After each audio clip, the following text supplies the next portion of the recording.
मुरादाबाद। शाहनवाज खान 16 दिसंबर 2022 को मोहम्मद इरशाद राष्ट्रीय महासचिव के नेतृत्व में लोकतंत्र बचाओ मोर्चा द्वारा महाप्रदर्शन का आयोजन किया गया।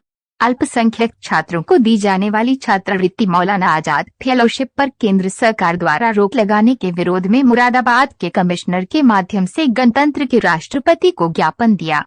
ज्ञापन में अल्पसंख्यक छात्रों के लिए प्री मैट्रिक छात्रवृत्ति 5 वर्षीय मौलाना आजाद छात्रवृत्ति पर केंद्र सरकार के प्रतिबंध का विरोध किया गया।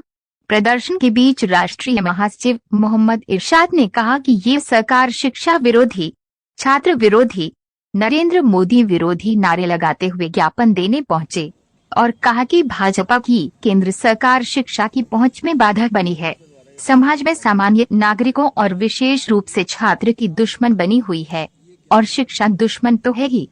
भाजपा पढ़े लिखे और समझदार लोगों से बहुत डरती है, इसलिए भाजपा की केंद्र सरकार तरह तरह के आदेश जारी कर छात्रों को शिक्षा से वंचित करने के लिए तरह तरह के हथकंडे अपना रही है। बीजेपी चाहती है कि आने वाली पीढ़ी अनपढ़ रहे ताकि कोई बीजेपी सरकार के जन विरोधी कार्यों के बारे में बीजेपी से सवाल न कर सके। यही वजह है कि भारतीय जनता पार्टी की सरकार शिक्षण केंद्रों यानी विश्वविद्यालयों के बजट में लगातार कटौती कर रही है। सभी तरह के स्कूल कॉलेजों की फीस को कई गुना बढ़ाकर छात्रों पर बोझ बढ़ाया जा रहा है। सरकार कमजोर वर्गों को शिक्षा से दूर रखने के लिए शिक्षा का निजीकरण करने की कोशिश कर रही है। उन्होंने आगे कहा कि लगता है नरेंद्र मोदी पाखंड की दुनिया बना रहे हैं।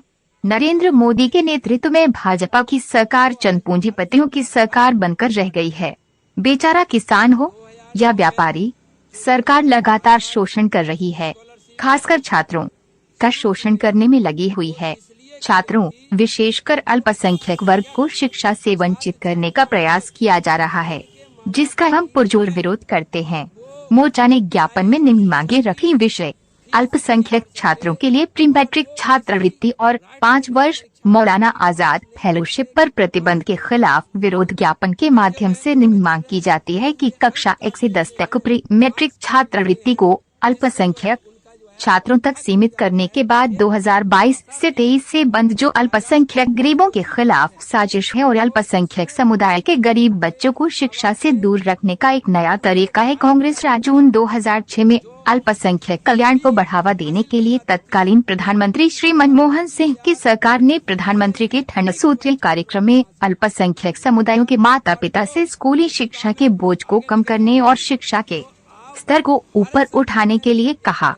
अल्पसंख्यक समुदाय में शिक्षा के लिए प्री मैट्रिक स्कॉलरशिप शुरू की है। इसे रोकने के केंद्र सरकार के कदम से लाखों मेधावी अल्पसंख्यक छात्रों का भविष्य अंधकार में चला जाएगा। सरकार को अपना शिक्षा विरोधी फैसला वापस लेना चाहिए। प्री मैट्रिक छात्रवृत्ति के बाद केंद्र सरकार ने कांग्रेस सरकार में भारत के पहले शिक्षा मंत्री और स्वतंत्रता सेनानी मौलाना अबुल कलाम आजाद के नाम से शुरू की गई अल्पसंख्यक छात्रों के लिए 5 वर्षीय मौलाना आजाद फेलोशिप योजना को भी बंद करने की घोषणा की है, जबकि ये फेलोशिप योजना 6 अधिसूचित अल्पसंख्यक समुदायों के मुस्लिम, बौद्ध, ईसाई, जैन, पारसी और सिख छात्रों को दी गई थी। इसे कांग्रेस सरकार ने उच्च शिक्षा प्राप्त करने के लिए शुरू किया था।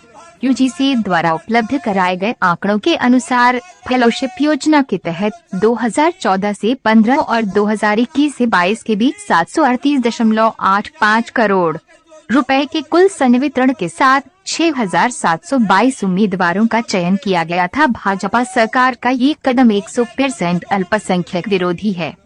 यदि सरकार ने मौलाना आजाद फेलोशिप बंद करने का फैसला वापस नहीं लिया तो देश में अल्पसंख्यक समुदाय के हजारों शोधार्थी एमफिल और पीएचडी करने जैसी शिक्षा से वंचित हो जाएंगे। इसलिए भाजपा सरकार को मौलाना आजाद फेलोशिप के छात्रों को आर्थिक सहायता के रूप में 5 साल की फेलोशिप समाप्त करने का निर्णय वापस लेना चाहिए। अवगत करा दें कि ये छात्रवृत्ति मौलाना आजाद फंड अर्थात मौलाना आजाद द्वारा अपने निजी फंड जो उन्होंने अल्पसंख्यकों के हित को संरक्षित किया गया था, इस फंड से सरकार के बजट से कोई लेना देना नहीं है। इस अवसर पर लोकतंत्र बचाओ मोर्चे की ओर से बच्चन सिंह, ओंकार सिंह एडवोकेट, पूर्व पार्षद मोहम्मद इरशाद, आबिद हुसैन अब्बासी, नौशाद अली एडवोकेट, अनवर मलिक, सफदर नियाजी, सैयद जुनीद अली, पार्षद शमशेर अली, सलीम बाबरी, शादाब, पूर्व पार्षद असलम अंसारी, अशरफ अब्बासी, राजू मलिक एडवोकेट आदि लोग।